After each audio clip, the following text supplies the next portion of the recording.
સવારના રામ નાઈ ધોઈ પૂજા કરી લીધી અને પૃથ્વી ચાલ્યો સ્કૂલમાં. હું કૂતરાને બિસ્કિટ ખવાડતો હતો, પણ આ લોકો શું બરોબર નહીં કરતા એટલે મને આવી ગયો ગુસ્સો. આ છે ભગવદ્ ગીતા અને આ છે આસન અને હું તો ચાલ્યો વાંચન કરવા. થોડી વાર માટે દુકાને બેઠો અને નાનો મોટો બિઝનેસ કર્યો.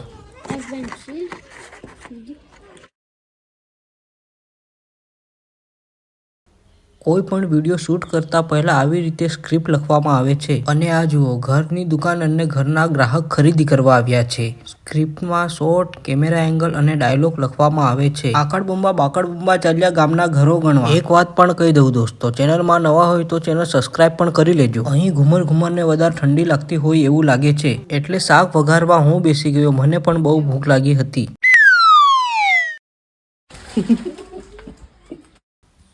હવે હું પૂર્વીને લાડ કરીને સમજાવી પોસલાવીને રોટલા બનાવવાનો હતો, પણ પૂર્વી તો થોડી ગુસ્સામાં લાગતી હતી. ચૂલા ઉપર તવો થોડો ભાગેલો છે. જેમ તેમ કરીને પૂર્વીને રોટલા બનાવવા બેસાડી. હું પણ ભૂખથી બેહાલ થતો હતો. મારો જીવડો ડગમગ થતો હતો. રોટલા તો બની ગયા, પણ સૌ પ્રથમ ભગવાનને ધરાયા. તમને લાગતું હશે કે મને કઈ નથી આવડતું, પણ હું ફાફડા, જલેબી, ગાંઠિયા, ખમણ, ઢોકળા, ખાંડવી, પાતરા, સમોસા, કચોરી, દાળવડા, મેથી ગોટા બધું જ બનાવી લઉં છું. અને મને લાગી ભૂખ એટલે હું તો બેસી ગયો જમવા. પણ એક વાર ફરીથી કહું છું દોસ્તો, તમને બ્લોગ પસંદ આવ્યો હોય તો ચેનલ સબસ્ક્રાઇબ કરવાનું ભૂલતા નહીં અને કમેન્ટમાં જય શ્રી રામ જરૂર લખી દેજો. જય શ્રી રામ.